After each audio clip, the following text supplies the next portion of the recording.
આગેવાનોએ જે રીતે જૂનાગઢથી રેલીનું આગમન ગોંડલ સુધી કર્યું, હું તો ખાસ કરીને ગોંડલ શહેર અને ગોંડલની તાલુકાની જનતાનો હૃદયપૂર્વક આભાર માનું છું કે અમે કોઈ જાતનું એલાન આપેલું નથી. આમ છતાંય સ્વયંભૂ ગોંડલ શહેરે અને ગોંડલ તાલુકાએ જે રીતે બંધ પાડ્યું, જે રીતે અમને સમર્થન કર્યું અને શાંતિપૂર્ણ ગામ બંધ રહ્યું, એના માટે હું ગોંડલની જનતાનો, ગોંડલ તાલુકાની જનતાનો હૃદયપૂર્વક આભાર માનું છું. વિશેષ આભાર હું દલિત સમાજનો માનું છું કે અહીંના તમામ દલિત સમાજના આગેવાનો સતત મારા સંપર્કમાં હતા. દલિત સમાજના આગેવાનોએ મને ખુલ્લું સમર્થન કર્યું. દલિત સમાજના મને જાણવા મળ્યું દલિત સમાજના આગેવાનો આજની રેલીમાં જોડાયા પણ નથી, એમનો પણ હું વિશેષ આભાર માનું છું. અને ખાસ કરીને ફરીથી મારી જનતાનો, ગોંડલ અને શહેરની જનતાનો હૃદયપૂર્વક આભાર માનું છું. અને જે રીતે ગોંડલનું વાતાવરણ, જે ભાઈચારાનું વાતાવરણ છે, આ વાતાવરણ કાયમી બનશે. અને આના માટે મારો પરિવાર જે રીતે મને જે રીતે પરિવારની જે રીતે પારિવારિક હૂંફ મળે છે સમાજની, દરેક સમાજની, એ રીતે હું અને મારો સમાજ હંમેશા અમારા વિસ્તાર અને જોડાયેલા રહીશું. અને ફરીથી હું બધાનો હૃદયપૂર્વક આભાર માનું છું. આ તો લોકો ભાઈ રેલી છે, સભા છે, સરઘસ છે, આની અંદર કોઈ આ રીતે બોલતું હોય, એનાથી એનું લેવલ અને મારું લેવલ, બેના લેવલમાં ઘણો બધો તફાવત પડે છે. એટલે આવા લોકોને મને લાગતું નથી કે મારે જવાબ દેવો જોઈએ. આવતા દિવસોની અંદર જે કાંઈ પ્રેસ મીડિયામાં ચાલ્યું છે એની પણ હું અત્યારે તમને વાત કરું છું, પણ એ તો ગોંડલની જનતા જવાબ દેશે.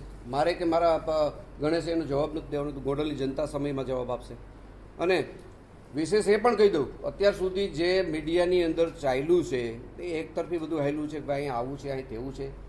એલાન આપ્યા વગર ગામ જ્યારે બંધ રહે છે, દરેક સમાજનું મને સમર્થન મળે છે, મને દલિત સમાજનું સમર્થન મળે છે, ત્યારે નરી વાસ્તવિકતા તમે બધા પણ મિત્રો જોઈ શકો છો કે ગોંડલની વાસ્તવિક પરિસ્થિતિ શું છે. અને આવતા દિવસોની અંદર જનતા એનો સૂર વ્યક્ત કરવા માટે જનતા ભેગી થવાની છે, આમ સમાજ ભેગો થવાનો છે. અને એમાં ગોંડલની જે બદનામી થઈ છે એની ચર્ચા જનતા કરવાની છે. અને મને લાગે છે કે ગોંડલનું સર્ટિફિકેટ કોઈ અમદાવાદથી પ્રેસ મીડિયાના મિત્રો આપી દે, કોઈ ફલાણા ગામથી આપી દે, કે કોઈ મીડિયા ચેનલ આપી દે એટલે ગોંડલ બદનામ થઈ જાય છે, અથવા તો ગોંડલને સારું કહી દે તો સારું થઈ જાય, આવું હું કંઈ માનતો નથી. પણ અહીંની લોકલ જો વાત કરવામાં આવે તો ગોંડલની જનતા જ આનો જવાબ આપે મને વ્યાજબી લાગે છે. અને ગોંડલની જનતા 100% જે રીતે મીડિયાની અંદર અપ્રચાર થયો છે, ભ્રામક પ્રચાર થયો છે, એનો જવાબ મીડિયા સમક્ષ મારી જનતા આપશે. બાપુ, આખી આ જે ઘટના બની છે, તમારી દ્રષ્ટિએ આ ઘટનામાં શું હકીકત છે? તમે શું, કારણ કે ગણેશભાઈ તમારી સાથે સંપર્કમાં તો હશે, હવે બન્યું છે કે નથી બન્યું? અને ખાસ ન્યાય, મારી દ્રષ્ટિએ જે કાંઈ ઘટના ઘટી છે, આ ઘટના એક આકસ્મિક છે. અને આકસ્મિક ઘટના કેને કહી શકાય કે દાખલા તરીકે તમે અત્યારથી તમારું વ્હીકલ લઈને તમે તમારા ઘરે જાઓ છો અને તમારે કદાચ કોઈની હારે અથડાવવાનું થાય તો તમારો કોઈ ઈરાદો ખરો? આ ઘટનાને માત્ર ને માત્ર હું આકસ્મિક ગણાવું છું. કોઈ પૂર્વ હજુ આની અંદર કાવતરું નથી.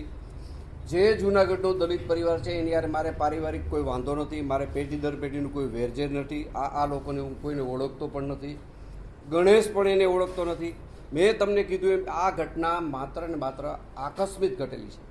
બાપુ, આજે જાહેર મંચ ઉપરથી આપના નામજોગ, આપના પરિવારના નામજોગ એક ચેલેન્જ ફેંકવામાં આવે છે કે અમને ભારતીય જનતા પાર્ટી સાથે વાંધો નથી, કોઈ સમાજ સાથે વાંધો નથી, પરંતુ જયરાજસિંહ બાપુ અને પરિવાર સાથે અમને વાંધો છે. આવો વાંધો જો કોઈને મારી હારે હોય તો મને એમાં કાંઈ ફેર નથી પડતો. આવો વાંધો મારી સામે હોય તો મારે એનો કોઈ જવાબ દેવાનો થતો નથી. મારી હારે એવો વાંધો ચાલુ રાખે, મને એનો વાંધો નથી. બાપુ, સેટલમેન્ટ માટે રૂપિયા આપવાની